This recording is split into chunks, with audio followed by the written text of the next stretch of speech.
김문수, 한동훈 국민의힘 대선 경선 후보가 맞붙는 마지막 당내 토론회가 잠시 후에 시작될 예정입니다. 한편 한덕수 권한대행이 대선 출마를 위해서 내일 공직에서 사퇴할 거란 전망이 나오고 있는데요. 네, 또 내일 오후에는 이재명 민주당 대선 후보의 공직선거법 사건 상고심 선고가 이뤄집니다. 이와 관련한 내용 박상규 정치평론가, 최창렬 용인대 특임교수와 이야기 나눠보겠습니다. 어서 오십시오. 안녕하십니까. 네, 안녕하십니까.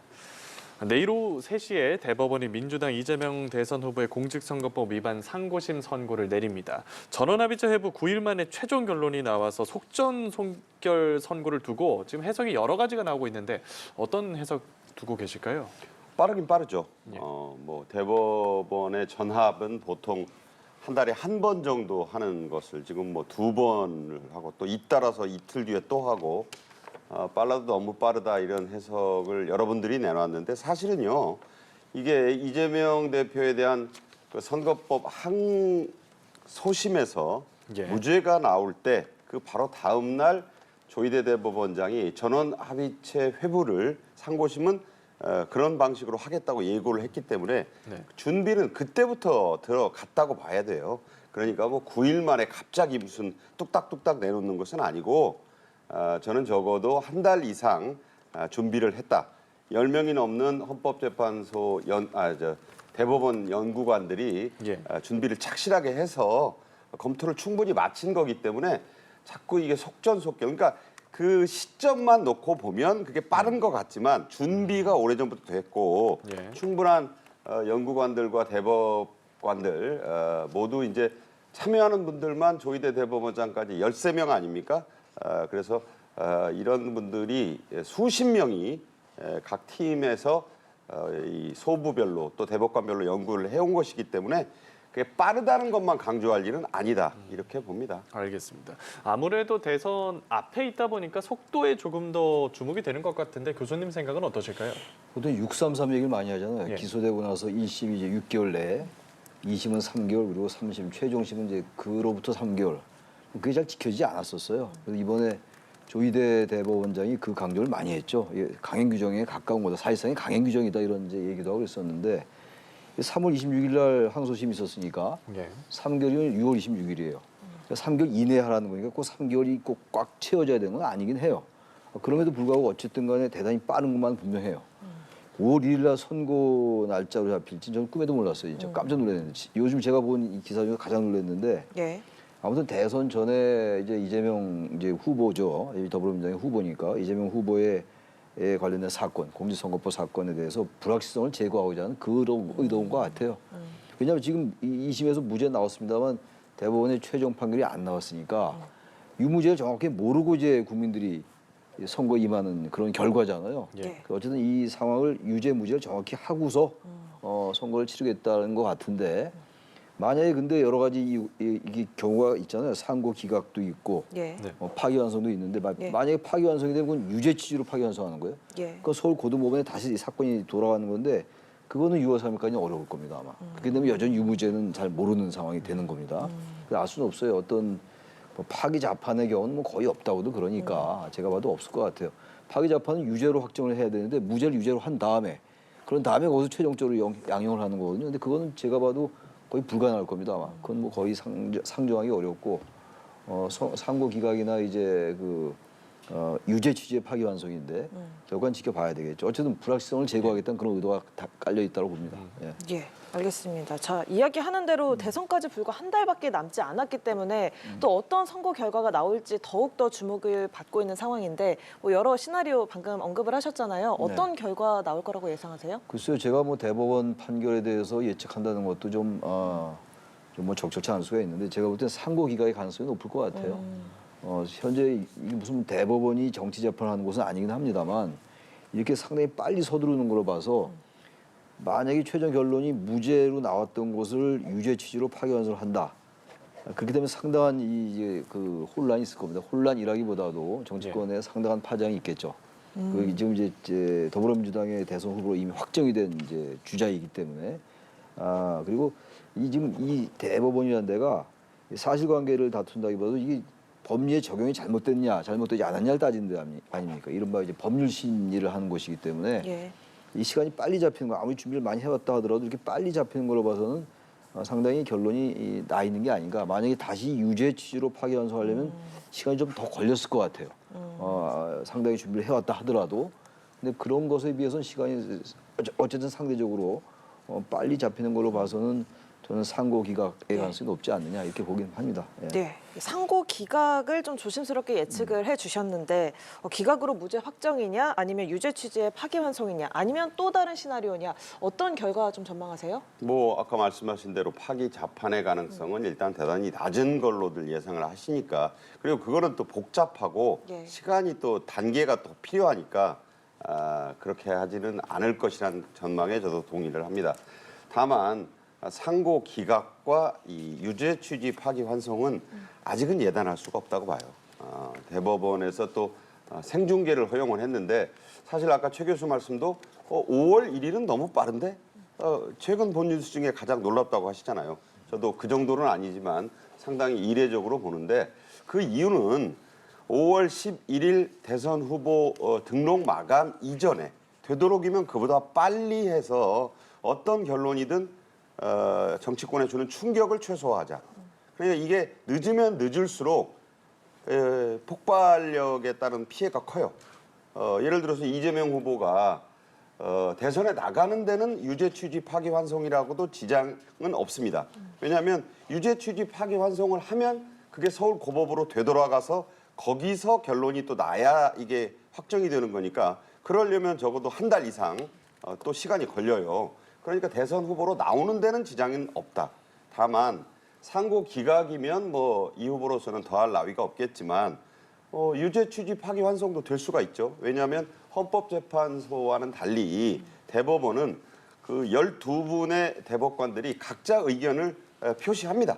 예. 그때는 뭐 이 어떤 그 문형배 전 소장도 소장 대행도 그런 얘기를 했지만 합의를 유도하기 위해서 전원일치 합의를 설득하기 위해서 시간이 많이 걸렸다 그랬잖아요. 대법원은 그런 곳은 아니에요.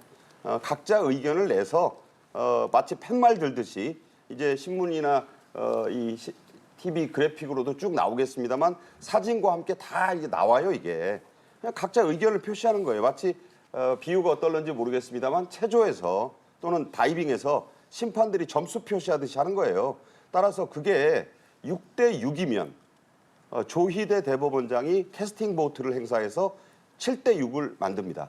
그러니까 이게 어떤 숫자가 나오느냐에 따라서 내일 경악스러운 결과가 나올 수도 있어요. 오후 3시인데 최 교수가 말씀하시는 대로 물론 그렇게 되는 게 민주당으로서는 최상의 시나리오겠지만 그렇지 않을 수도 있어요. 예. 조희대 대법원장으로서는 법리의 깐깐한 원칙주의자로서 그리고 또 조희대 대법원장이 어떤 판결을 유도해놓고 내일 그것을 캐비넷에서 꺼내는 게 아닙니다. 예. 그런 것이기 때문에 진짜 모른다.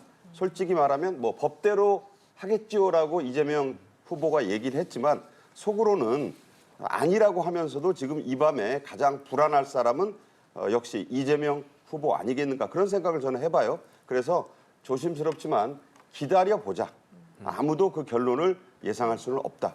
저는 그게 정답이라고 봅니다. 알겠습니다. 이런 가운데 민주당이 통합에 방점을 둔 선대위 인선을 발표를 했는데 우선은 이재명 후보의 목소리 먼저 들어보시겠습니다. 퇴행과 파괴를 막고 희망과 미래를 향하게 할 유일한 동력은 바로 국민 통합입니다. 오직 국민만 바라보며 원팀으로 온 힘을 다하겠습니다. 제 능력이 많이 부족하고 경험도 부족합니다만 이재명 대표님을 돕는 일에 최선을 다하겠습니다. 평범한 일상을 다시 되찾고 또 더 나은 미래를 준비하기 위해서는 지혜롭고 유능한 대통령과 정부가 필요하다고 생각합니다. 예, 보신 것처럼 윤여준 전 장관 등 7명이 총괄선대위원장 맡고 또 공동선대위원장단에 보수 인사들이 합류를 했습니다. 어떤 의미가 있는 인준이라 볼 수 있겠습니까? 저는 뭐 비빔밥 선대위다 이렇게 봅니다. 비빔밥이 좋은 거예요. 여러 개 다 야채하고 고기하고 다 섞어가지고 예. 먹으면 되니까. 보수 인사들 이인기 전 의원, 권오일 전 의원, 지금 인사하고 있는 또 윤여준 예. 전 장관. 네. 저분은 이제 보수의 책사라고들 하는데 보수의 책사이셨던 분이죠. 한참 전에. 그래서 저분이 이제 뭐 식사하고 수락했어요. 그래서 이제 총괄 상임 선대위원장인가 거기는 이제 선대위원장이 굉장히 많더라고요. 예. 공동 상임위원장, 총괄 선대위원장, 선대위원장만 한 20명 가까이 되는 것 같고 제가 그 진짜 대한민국 선대위라고 해서 그 이름도 참 재밌더라고요. 그렇다면 그 이름을 그렇게 만든 이유는 그 전에 이 대한민국은 가짜다. 이제부터 내가 집권하면 이건 진짜 대한민국이다. 예. 그런데 굳이 가짜 진짜 저렇게 하는 게 물론 어떤 정치적 의도가 있는지는 알겠습니다만은 조금 전 생소하게 받아들였고 한 분이 뭐 위원장을 뭐 두세 개씩 겸한 분도 있고 그래가지고 굉장히 복잡하더라고요. 교육부 무슨 위원회가 있는데 또 그런 유사한 게 있고 그러니까 많은 분들이 다 참여한다는 거를 강조하기 위한 건데 예. 너무 매머드다. 너무 크다 보니까 명단 읽는 데만 뭐 적어도 꼼꼼히 보려면 한 10분 걸리겠더라고요. 그래서 직능이 겹치고 기능이 겹치고 그래서 저는 샐러드 중에 이 비빔밥 선대위를 내서 예. 모든 좌우 중도를 다 아우르겠다는 그런 의도를 보인 선대위라고 보는데 잘 되길 바랍니다. 예, 복합적인 평가 주신 것 같은데 보수 또 비명계를 아우른다는 평가가 있습니다. 교수님 어떠실까요? 그 윤여준 이제 전 장관, 환경부 예. 장관 했었죠. 권오을 국회 전 사무총장. 이인기 의원은 꽤 오래됐어요. 18대까지 했던 의원이고 나이도 제법 있습니다. 근데 아무튼 이분들이 근데 윤여준 전 장관 그 보수라고 볼 수도 없어요. 문재인 캠프에도 있었어요. 예. 문재인 후보가 그 당시 박근혜 후보하고 싸울 때 문재인 후보가 패배했죠. 예. 그때도 있었어요. 그리고 그 전에 이회창 후보 캠프에도 있었고 그 다음에 또 안철수 후보 캠프에도 있고 이른바 이제 보수와 직무를 넘나드는 이제 이런 분입니다. 그런 분이니까 아무튼 뭐 보수의 이미지가 더 강하죠. 근데 제가 볼 때는 이 지금 이재명 이 후보 민주당이 아주 보수 쪽에 상당히 좀 이게 글쎄 뭐 영역을 넓혀가는 그런 이건 확연히 보여요. 이분들의 그 정치한 지가 오래되긴 했습니다만 이건 사실 어떤 면에서 볼 때 국민의힘이 자초한 거예요. 제가 그런 표현 가끔 쓴 적이 있어요. 좀 궁벽한 왜 자꾸 그 오른쪽 끝으로 가려 하느냐. 탄핵 국면에서 제가 그런 표현 가끔 썼던 기억이 나는데 텅 비어버린 거예요. 이 보수 쪽이 중원이. 그러다 보니까 이런 분들이 들어온 건데 물론 이런 분들만 보수에 있는 건 아니니까. 그러나 어쨌든 상징적으로 볼 때는 과감하게 지금 보수 자꾸 영역을 넓혀가는 겁니다. 예. 근데 전 이인기 전 의원이나 권오을 전 국회 사무총장 그리고 권오을 전 의원 합류하는 걸 좀 놀라긴 놀랐어요. 윤여준 전 장관은 워낙 뭐 진영을 넘나든다고 하니까 그렇게 예. 놀라지 않았는데 권오을 전 의원이 온다는 거 보고 물론 이제 경북 안동이 고향이라고 하는데 뭐 그것 때문에 왔겠어요. 나름대로 뭐 여러 가지 설득을 하고 이제 거기에 대해 또 지향하는 것 같으니까 영입이 됐고 영입을 했겠습니다만 아무튼간에 전반적으로 지금 국민의힘은 여전히 지금 이 경선 이 구도 자체가 불확정한 상태인데 이게 빠른 재림걸음을 하고 있는 게 민주당이 좀 앞서가는 측면이 분명히 있다 이렇게 말씀드립니다. 예. 자, 이번에는 한덕수 대행의 행보 전망도 좀 짚어보면요. 내일 오전까지 권한대행으로서 일정을 소화한 이후에 오후에 사퇴하는 방안이 검토 중인 것으로 알려지고 있습니다. 그리고 사퇴 다음 날에 출마 선언을 할 거다라는 관측도 나오고 있는데 좀 이 상황에 대한 의견 여쭙겠습니다. 뭐 기자들이 많이 썼잖아요. 근데 뭐 해봐야 하는 거라고 생각해요. 왜냐하면 1일 뭐 사퇴, 2일 출마 선언. 그러니까 출마 선언이라는 것이 이제 오늘 이제 자정을 넘겨야 한덕수 대행이 행사한 제의 요구권, 거부권이 유효하게 돼요. 그래서 오늘 하고 싶어도 못한 거예요. 사실 본인은 오늘도 할 수 있었는데 그 제의 요구권의 효력을 유지하기 위해서 오늘 자정을 넘기는 겁니다. 그리고 오늘 이제 존 펠런 방한 중인 미 해군성 장관 접견을 또 이례적으로 했고 원래는 안 잡혀 있었는데 만나서 또 여러 가지 한미 조선업 협력에 대한 당부도 하고 한 것은 다분히 대선을 염두에 둔 행보라고 봐야 돼요. 원래 안 잡혀 있던 일정을 본인이 만나겠다고 한 것이니까. 그리고 내일은 뭐 그러다 보니까 내일 하지 않겠느냐는 건데 오전까지는 또 일정이 있대요. 뭐 중소기업 간담회 등등. 그러니까 최대한 대통령 권한대행 국무총리로서의 할 일은 하고 그리고 이제 오후쯤 그러고 나면 이제 오후쯤에는 일정이 안 잡혀 있으니까 선언하지 않겠느냐라고 기자들이 또 기사를 쓴 거예요. 근데 그때 출마 선언할지는 몰라요. 저는 그렇게 봐요. 왜냐하면 무소속 신분이고 어느 당에 입당도 안 했는데 지금 국민의힘 경선도 결과가 나오려면 한 이틀 더 기다려야 되는데 무슨 무소속 후보가 출마 선언을 굳이 하겠느냐. 이미 언론에서는 다 띄워놨는데 그런 생각이 들어서 아마 이제 공직 사퇴의 변을 그 사표를 내면서 밝히지 않을까. 근데 그 사표라는 것도 사인할 사람이 본인이에요. 그래서 아마 야당에서는 내일 셀프 사퇴냐라고 또 이제 뭐 없었던 일을 하는 거니까 비판을 하지 않을까 그런 예상을 해보는데 예. 그러면서 이제 본인이 40여 년 공직 생활을 마감하는 그 사퇴의 변 속에 은근히 대통령을 내가 왜 대선에 나와야 되겠는가에 대한 설명을 할 거라고 봐요. 그것을 또 언론에서는 사실상 출마 선언이다라고 또 해석을 해서 쓸 것 같아요. 그리고 공식적인 것은 아까 말씀드린 대로 5월 3일에 결과가 나올 국민의힘의 최종 경선 결과를 봐야 돼요.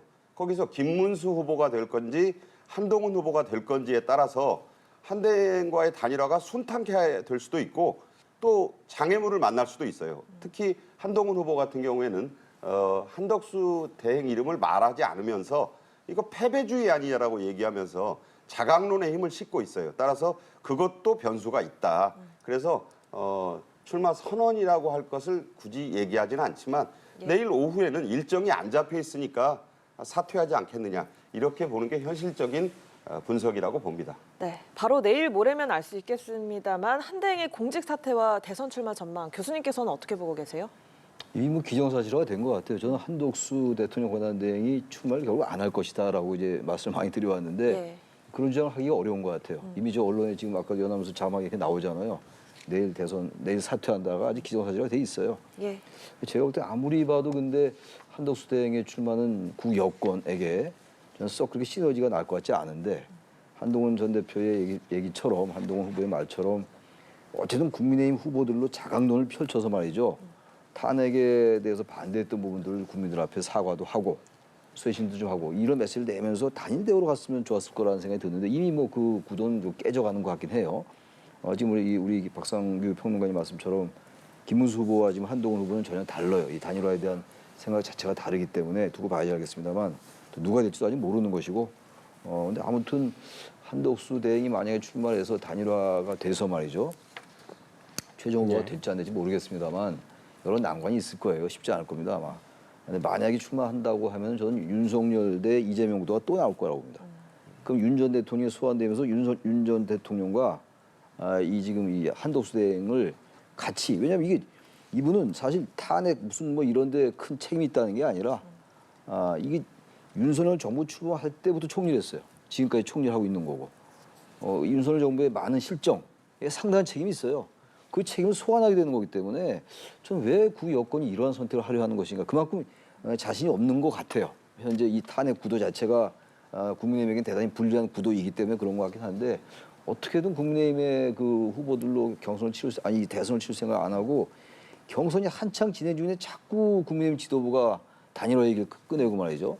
또 원로에게 뭐 단일화 부탁한다 이런 취지의 얘기도 보도가 되고 이런 상황에 과연 이게 맞는 이 절차인가 과연 뭐 절차가 틀렸다라는 게 무슨 법률적인 절차가 틀렸다는 게 아니라 이렇게 대선을 치는 게 과연 경쟁력이 있다고 보는 것인가. 그러니까 한동훈 후보 얘기가 이분들이 이 선거 승리보다는 뭔가 당권이나 이런 데에 관심 있는 게 아니냐 그런 말이 나올 법도 하다.